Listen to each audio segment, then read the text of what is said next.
আজকে বাংলাদেশের সকল রাজনৈতিক দল জাতীয় ঐক্য গঠন করেছেন।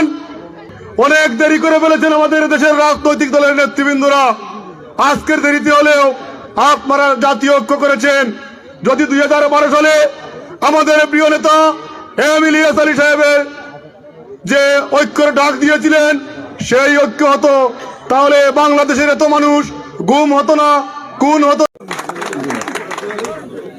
বিসমিল্লাহির রহমানির রহিম। বাংলাদেশ জাতীয়তাবাদী দল তাজপুর ইউনিয়নের আওতাধীন 9 নং ওয়ার্ড বিএনপির আজকের এই ঐতিহাসিক বিদায়ী সংবর্ধনার সবার সম্মানিত সভাপতি, উপস্থিত আজকের প্রধান অতিথি, বাংলাদেশ জাতীয়তাবাদী দল সিলেট জেলা বিএনপির সাবেক সংগ্রামী সহসভাপতি, ওসমানীনগর উপজেলা পরিষদের সাবেক সফল সুনামধন্য চেয়ারম্যান আলহাজ মইনুল হক চৌধুরী, উপস্থিত আজকের সংবর্ধিত ব্যক্তি, উপস্থিত আজকের বিশেষ অতিথি, ওসমানীনগর উপজেলা বিএনপির সংগ্রামী সভাপতি, দয়ামির ইউনিয়ন পরিষদের বারবার নির্বাচিত চেয়ারম্যান, সাবেক ছাত্রনেতা এসটিএম ফখরুদ্দিন, উপস্থিত আজকের বিশেষ অতিথি, ওসমানীনগর উপজেলা বিএনপি সংগ্রামী সাধারণ সম্পাদক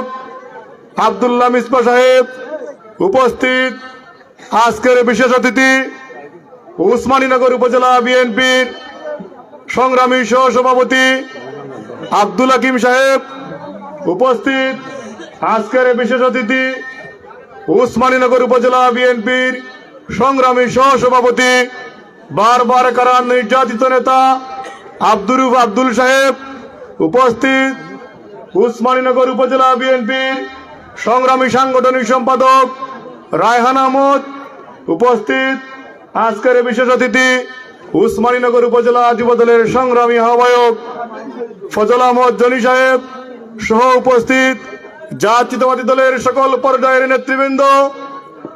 বক্তব্যের প্রারম্ভে বাংলাদেশ জাতীয়তাবাদী স্বেচ্ছাসেবক দল ওসমানীনগর উপজেলা শাখার পক্ষ থেকে জানাই সংগ্রামী শুভেচ্ছা, সংগ্রামী উপস্থিতি। আজকের এই বিদায়ী সংবর্ধনায় গুরুত্বপূর্ণ দুই একটি কথা বলে আমি আমার বক্তব্য শেষ করব। আজ হচ্ছে ঐতিহাসিক 12ই ডিসেম্বর।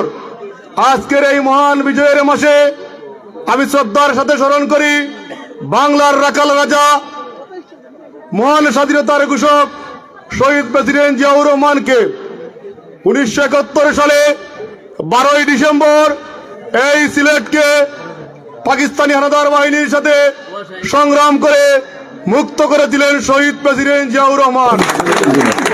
সিলেটবাসী আজকে শ্রদ্ধার সাথে আমাদের শহীদ প্রেসিডেন্ট জিয়াউর রহমানকে স্মরণ করছি। সংগ্রামী উপস্থিতি, আপনারা জানেন 2012 সালের 17 এপ্রিল এই অঞ্চলের মাটি ও মানুষের নেতা, সিলেটের সিংহ পুরুষ, এই অঞ্চলের সাবেক সফল সংসদ সদস্য, আমাদের প্রাণ প্রিয় নেতা জননেতা জনাব এম ইলিয়াস আলী সাহেবকে স্বৈরাচার শেখ হাসিনা গুম করে রেখেছিল। আমাদের নেতার কি অপরাধ ছিল? আমাদের নেতা প্রিয় মাতৃভূমি রক্ষার জন্য ভারতের আগ্রাসনের বিরুদ্ধে এই দেশের মানুষকে সম্পৃক্ত করে ফ্যাসিবাদের বিরুদ্ধে লং মার্চ সহ বিভিন্ন কর্মসূচি দিয়েছিলেন।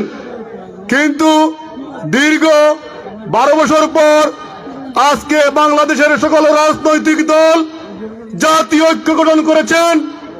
অনেক দেরি করে ফেলেছেন আমাদের দেশের রাজনৈতিক দলের নেতৃবৃন্দরা। আজকের দেরিতে হলেও আপনারা জাতীয় ঐক্য করেছেন। যদি 2012 সালে আমাদের প্রিয় নেতা এম ইলিয়াস আলী সাহেবের যে ঐক্যের ডাক দিয়েছিলেন সেই ঐক্য হতো, তাহলে বাংলাদেশের এত মানুষ গুম হতো না, খুন হতো না। আজকে ভারতের বিরুদ্ধে যে ঐক্য হয়েছে, এই ঐক্যে ভারতের যে দূষররা বাংলাদেশে তারাও আজকে বিপর্যস্ত হয়ে পড়েছে। আজকে যখন বাংলাদেশের মানুষ মাতৃভূমি রক্ষার জন্য একত্রিত হয়েছে, আজকে ভারতের নরেন্দ্র মোদীর মাথা খারাপ হয়েছে। আজকে নরেন্দ্র মোদী সহ আওয়ামী লীগের দূষরদের বলতে চাই, আজকে যার নেতৃত্ব ঐক্য হয়েছে আমাদের প্রাণ প্রিয় নেতা শহীদ প্রেসিডেন্ট জিয়াউর রহমানের সুযোগ্য উত্তরসূরি জননেতা জনাব তারেক রহমানের নেতৃত্বে। আজকে সেই ঐক্যে যে নেতৃত্ব দিচ্ছেন বর্তমান অন্তর্বর্তী সরকারের প্রধান উপদেষ্টা, উনি হচ্ছেন একজন নোবেল প্রাপ্ত সংগ্রামী উপস্থিতি।